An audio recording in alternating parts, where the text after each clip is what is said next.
হিন্দু ধর্ম অনুসারে জন্ম অষ্টমীতে কৃষ্ণের আবির্ভাব দিবস পালন করা হয়ে থাকে। তার কয়েকদিন পরে শ্রী রাধারানীর জন্মদিবস। আর আজ আমরা জানব রাধা অষ্টমীর ব্রত কথা। শ্রী রাধারানীর প্রাণনাথ স্বয়ং ভগবান শ্রীকৃষ্ণ ব্যতীত এই জন্ম অষ্টমী তিথির সমগ্র মহত্ব কেউ বর্ণনা করতে পারেন না। কথিত আছে এক সময় সূর্যদেব পৃথিবী ভ্রমণ করতে আসেন। এই সময় পৃথিবীর রূপে মুগ্ধ হয়ে তিনি মন্দর পর্বতের গুহায় গভীর তপস্যায় মগ্ন হন। সূর্যদেব দিনের পর দিন তপস্যায় রত থাকার কারণে পৃথিবী অন্ধকারাচ্ছন্ন হয়ে পড়ে। স্বর্গের দেবতারা তখন সৃষ্টির রক্ষার জন্য শ্রীহরি শরণাপন্ন হন।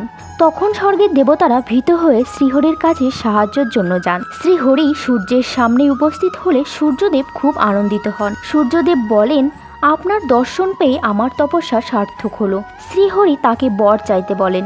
সূর্যদেব বলেন, আমাকে এমন একটি গুণবতী কন্যার বর প্রদান করুন যার কাছে আপনি চিরকাল বশীভূত থাকবেন। শ্রীহরি তথাস্তু বলে সেই বর দিয়ে দিলেন। শ্রীহরি বলেছিলেন, পৃথিবীর ভার লাঘব করার জন্য আমি বৃন্দাবনে নন্দলায়ে জন্মগ্রহণ করব। তুমি সেখানে বৃষভানুর রাজা হয়ে জন্মাবে। শ্রীমতী রাধা তোমার কন্যারূপে জন্মগ্রহণ করবে। এই ত্রিলোকে আমি একমাত্র শ্রী রাধিকারই বশীভূত থাকব। রাধা ও আমার মধ্যে কোনো প্রভেদ থাকবে না। আমি সবাইকে আকর্ষণ করি, কিন্তু একমাত্র রাধাই আমাকে আকর্ষণ করবে। এরপর শ্রীহরি নন্দলয়ে জন্মগ্রহণ করেন। সূর্যদেব বৈশ্যকুলে জন্মগ্রহণ করে বৃষভানু রাজা হলেন এবং গোপকন্যা কৃতিদার সঙ্গে তার বিবাহ হলো। তারপর যথাকালে ভাদ্র মাসে শুক্ল জন্ম অষ্টমী তিথিতে ধরিত্রীকে পবিত্র করে কৃতিদার গর্ভে শ্রীমতী রাধারানী জন্মগ্রহণ করেন। এই রাধারানীর আবির্ভাব তিথি রাধাষ্টমী নামে পরিচিত। তবে অন্য এক বর্ণনা থেকে জানা যায়, সেকালে যমুনা নদী বর্ষানার রাভেল স্থানটির পাশে দিয়ে বয়ে যেত।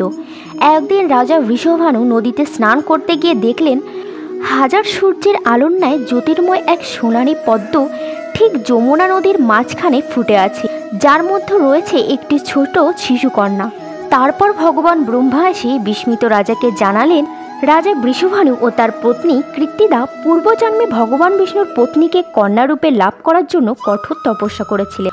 তার ফলস্বরূপই এই জন্মের রাজা স্বয়ং ভগবান বিষ্ণুর পত্নীকে কন্যারূপে পেয়েছেন।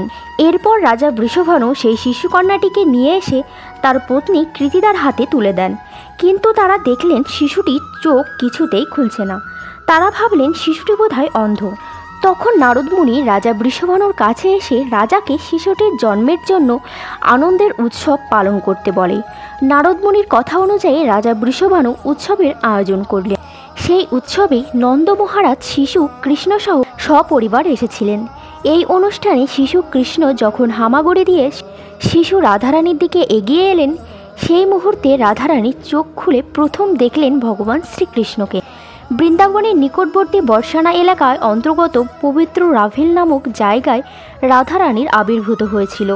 রাধা অষ্টমী ব্রত পালনের প্রসঙ্গে ভগবত ও পুরাণে বলা হয়েছে, যে ব্যক্তি একবারের জন্য এই ব্রত পালন করে তার কোটি জন্ম ব্রহ্মহত্যার মতো মহাপাপ বিনষ্ট হয়। শত শত একাদশী ব্রত পালনে যে ফল লাভ হয়, রাধাষ্টমী ব্রত পালন করলে সেই শতাধিক ফল লাভ হয়ে থাকে। পুরাণকালে লীলাবতী নামক এক পতিতা বাস করতেন। নগর ঘুরতে এসে সে দেখেন সুসজ্জিত এক মন্দিরে মহা ধুমধাম করে রাধারানীর পূজা করা হচ্ছিল।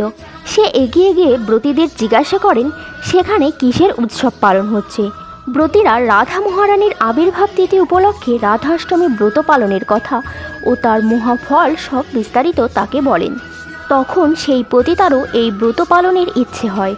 সেও অন্য ব্রতীদের সাথে রাধা অষ্টমী পালন করেন। পরদিন সর্পদর্শনে তার মৃত্যু হয়। যমদূতেরা এই পতিতাকে নিয়ে যমলোকে যাত্রা করলে সেখানে শ্রীহরির লোকেরা উপস্থিতি হয়ে তাকে বন্ধন মুক্ত করে বৈকুণ্ঠ লোকে নিয়ে যায়। এইভাবেই ওই লীলাবতী নামক পতিতা নারীর রাধাষ্টমী ব্রত পালনের সর্বপাপ মুক্ত হয়েছিল। পদ্মপুরাণে ব্রহ্মখণ্ড 7 এবং 8-এ বলা হয়েছে, 1000 একাদশীর ব্রত পালন করলে যে ফল লাভ হয়, শ্রী রাধা অষ্টমী ব্রত পালন করলে তার চেয়ে শতগুণ অধিক ফল লাভ হয়ে থাকে। আরও বলা হয়েছে, কোটি জন্মের অর্জিত পাপরাশি ভক্তিপূর্ণ রাধা অষ্টমী ব্রতর ফলে বিনষ্ট হয়। এবং সুমেরু পর্বতের সমান সোনা দান করলে যে ফল লাভ হয়, একটিমাত্র রাধা অষ্টমী ব্রত উদ্যাপন করে তার শতগুণ অধিক ফল লাভ হয়। সমস্ত পবিত্র স্থানে স্নান করলে যে ফল লাভ হয়, একমাত্র বৃষভানুর কন্যার জন্ম অষ্টমী পালন করলে সেই ফল লাভ হয়। আর যে নারী শ্রীকৃষ্ণ ও রাধারানীর প্রতিকর সর্ব পাপনাশক এই শুভ মহাব্রত পালন করেন না, সে জীবনের অনন্তকাল নরকে গিয়ে চিরকাল সেখানে যতনা ভোগ করে, পৃথিবীতে থাকাকালীনও সে দুর্ভাগিনী হয়। এই মহাব্রত করলে শ্রী শ্রী রাধা কৃষ্ণের অভয় পাদপদ্মে অচলা ও অভিবেচারিণীর ভক্তি লাভ হয়ে থাকে। রাধে রাধে।